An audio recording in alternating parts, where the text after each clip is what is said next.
Hey, Justin.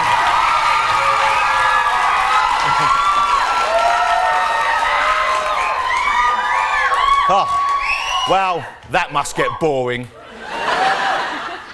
It's an honour to have Justin on the show. He's the man who brought Sexy back, of course, which was nice of him because I know I'd lost it, but I didn't know where I put it, and he found it and he brought it back for me, so I would like to say thank you for bringing my Sexy back. You're quite welcome, sir.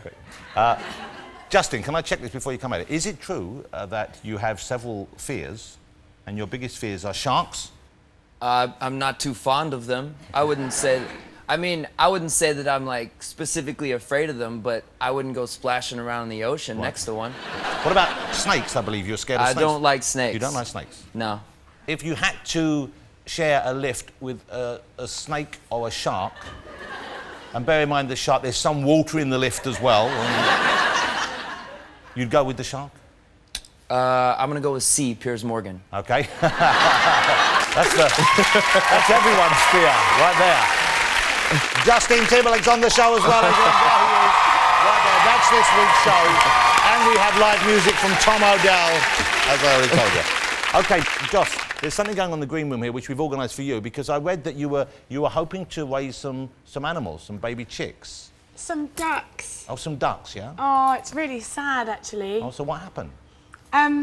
Well, the lady that called me from your show asked me, like, what's your favourite gift that you've ever been given? And it was, my friend Bonnie gave me some eggs for my birthday, and I was like, this is not a very good present, Bonnie. Bought me some eggs, and she goes, no, there's little ducks in there, and you put them in the incubator, and they'll just hatch, and then they'll believe that you're their mummy. Wow. If you're there. And so I was living in a cottage where you had to put the pound in the meter and turn it. Right. And I was with this guy at the time, and he forgot to put the pound in when I was on tour. And they died. So oh no. I know, it's a horrible story. Why did you bring it up? Well, because it's a fun Saturday night show. Who doesn't like hearing about ducks that die? It was horrible. Okay, well, But it was the loveliest gift. Well, here's the reason why. Okay, yes. I knew it was semi-tragic. So we got some duck eggs for you, and we have them there in the green room, ready to go. Look, I know, duck I eggs. see them, and we they have can and we've hatch. been told that with the heat we put on now, and the heat in the studio, they should hatch this evening during the show. Do you really think so? Yes, and so Seriously? while you're not there, I'm going to ask Jason and Justin. It's your responsibility You can't let it go off. to make sure those eggs hatch. Okay. Okay. So just warm them up. And if that means one of you has to sit on them, so be it. Yeah. Got it. Could you imagine if they did? It'd be so nice. Well, that's what we're hoping. We're hoping that we will have live ducklings imagine? on the show this Then evening. we'd all be parents and together. That's the most modern family in the world. One girl, two guys, four ducklings. Okay, so let's keep an eye on that. But first of all, let's get my first guest out. He is a Salford lad who already made a big impact on TV. In fact, when he refused to move to London, the BBC moved to Salford. It's Jason Manford, ladies and gentlemen.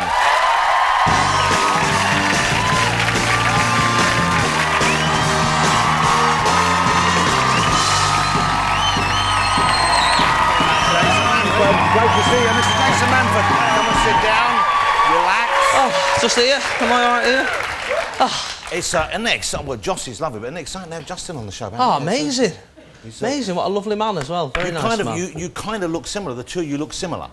You look like a before and after. Well, a little bit, yeah. You know. Like in the back of the Daily Mirror magazine, like where you go, you could lose weight as well. Well, no, because because there's an English, there's an Englishness about you, and there's a stylish American quality about him, So you look like the kind of, the sort of like the rougher version, you know what I mean? A sort of a tough. Anyway, Jason, it's great to have you here. So you still now, this is, I think it's because obviously a lot of the work you do is down here in London. And yet you do still live up in, is it Stockport? Stockport, yeah. Okay, so when you were performing down here, when you were doing, because in the summer last year, Jason was in Sweeney Todd. That's right, yeah. Which was a big thing in the West End with Michael Ball, and it was yeah. a big party, hadn't it? So there you are as the man from the Go Compare adverts. Yeah, I know.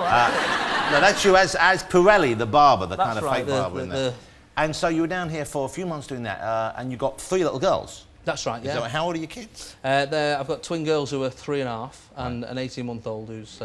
she's all right. I've not known her as long as you were two. So she's... but that's sweet. What a lovely little family. It's lovely, actually. They're lovely, and they're great fun. And it was hard being down here. So I was sort of talking to them every day. And I had this weird moment, actually, where I was in the dressing room. I was in this really tiny dressing room. and I was talking to the sort of eldest of the twins, and she was at home, and we were sort of just before bedtime, and I sort of logged on, and we were sort of having a little chat, and she was just chatting away. She was telling me about a day, and then she, out of nowhere, she went, and these are like 200-year-old, 300-year-old buildings that we're in, all creaky and horrible and scary. And she said, "Daddy, who's that man behind you?" I was in a room by myself, right? And I don't believe in ghosts and all that sort of stuff, but when a 3-year-old says it, you think, hang on, what's gone on here? Because she's not thinking, I'm going to wind my dad up. She's 3, you know what I mean? She's not that developed, yeah. So I said, "What man?" And she said, "There's a man stood behind you." And I was looking, I was properly scared, I'll be honest with you. So nothing there? Nothing there. And, I mean, to be honest, in the West End, I would have been more scared if there was a bloke behind me. I know she's 3, but she wasn't drunk? She wasn't drunk, and because she's Northern, that's what you think, we start drinking early. Maybe she's got kids of her own. Maybe she did. say. Well, maybe she had a bit too much Tixilix, you know? I mean, that's kind of... No, she was just asking a genuine question. And I said, "Well, what does he look like?" She said, "He's crying, and he's a soldier." I know, I did the same noise. And anyway, I ignored it again, and she stopped talking about it. And I was talking to the theatre manager, a guy called Jonathan, and I said, "It's really weird." And he said, "Well, about 100 years ago, there was a guy who, William, I can't remember his name, William Burnett or something. He was in a play, and he got killed at stage door. He got stabbed at stage door. Just before the show started, 7 o'clock, same time I was talking to my daughter. And the play he was in was a play called The Secret Service. And he was playing a soldier. Wow. In this thing, I know. Wow. So anyway, she's in a home now, that child. We don't speak to her. She's a weird, spooky, sixth sense kid. I mean, that's the bonus with twins. You can pick a favourite. You still got one. You know what I mean? You got the good one left. They both look the same, don't matter. One of them was going to be funny. But it's great. I mean, the great thing about kids is they are always saying stupid things and they're asking you why all the time. And you find yourself, you've got opinions on things that you never knew you had before, and they're angry about the world even though they're 3. And I took them to see Santa just before Christmas, which is the best time to see him. And we went to see Santa, and my daughter said, I said, "Do you like Santa?" She said, I think he loves himself, actually.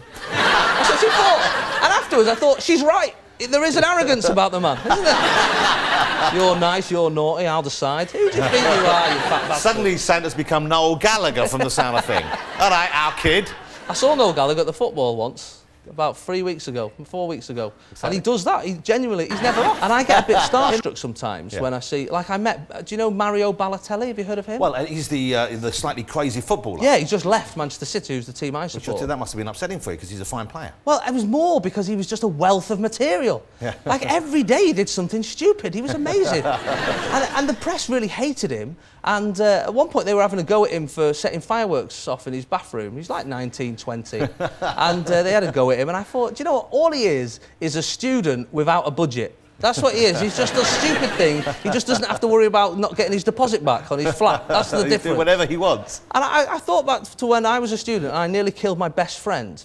And I don't know if you've ever killed anyone, but or nearly killed anyone. But we had this helium canister in our flat, and we were sort of having a bit of a laugh with it, blowing it up, and having a little balloons and sucking the air out, and having squeaky voices and ringing for taxis. That's always funny. Can I get a taxi, please? And just funny. Can I get a pizza? Whatever. It's just that will always be funny, no matter who you are, right? And anyway, he came back, my friend, and he's a big fella, and he come in, a big rugby player, and he says, I want to go uranium. I said, all right. And now we've been putting it in balloons and sucking out of balloons, but he went straight for the pressurised canister. I know. So obviously, when you can see your friend in danger, you say nothing, don't you? Think, because you've got a torture, right? Yeah. And he put his mouth on the nozzle, he pressed the button, and it blew up in his face, and the canister flew that way, he flew that way, and I was panicking, thinking, oh my God, we've killed him, and his mum's really nice, and I don't want to make that phone call. And I sort of wandered over, and I was going, Stuart, you all right? And his face is like this. And he's gone bright purple like a Ribena berry. Like, I go, Stuart, you all right? You all right? And eventually, after about a minute, he went, I can't breathe, you bastard! I can't breathe! There you go. There you go. That was amazing. He breathed like that for a week. It was fabulous. So a bad reality, but a great anecdote. Right Yeah, there. but great. And I mean, he's still, even like that afternoon, he had a rugby match, and we watched it. Just like, pass it me. Like, yeah, that's going to happen. Okay. So you're back on tour. Jason's back on tour. His new tour is called First World Problems. I think we've all heard that expression. I mean, I'm discovering weird things because obviously while I'm on tour and while you're doing things, you're always looking around thinking, is that funny? Can I turn that into a joke? Can I do anything with that? And people start telling you stories, and most of them are rubbish. So they offer you stories for the tour? Yeah, just people call. Like, I was on the train manager walked past me the other day, and he said, I'm looking forward to seeing you. I wanted to tell you this story because I'm obviously on that train a lot. I said, oh, go on. And here we go, right? And he said, I was in the Trafford Centre shopping. I went to use the loo, and you know the big where the toilet roll thing is there. Someone had put a little like poo at the top of the toilet roll. I know, weird. What, a real one?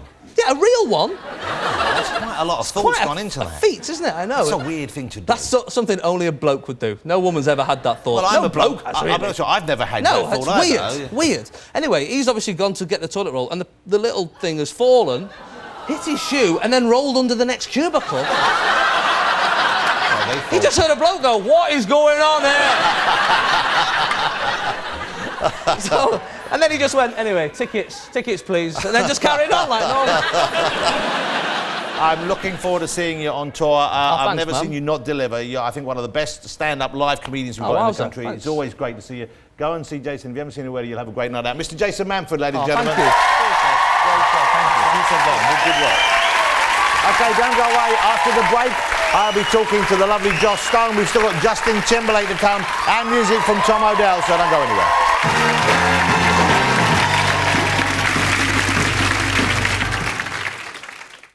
I'm finding everything.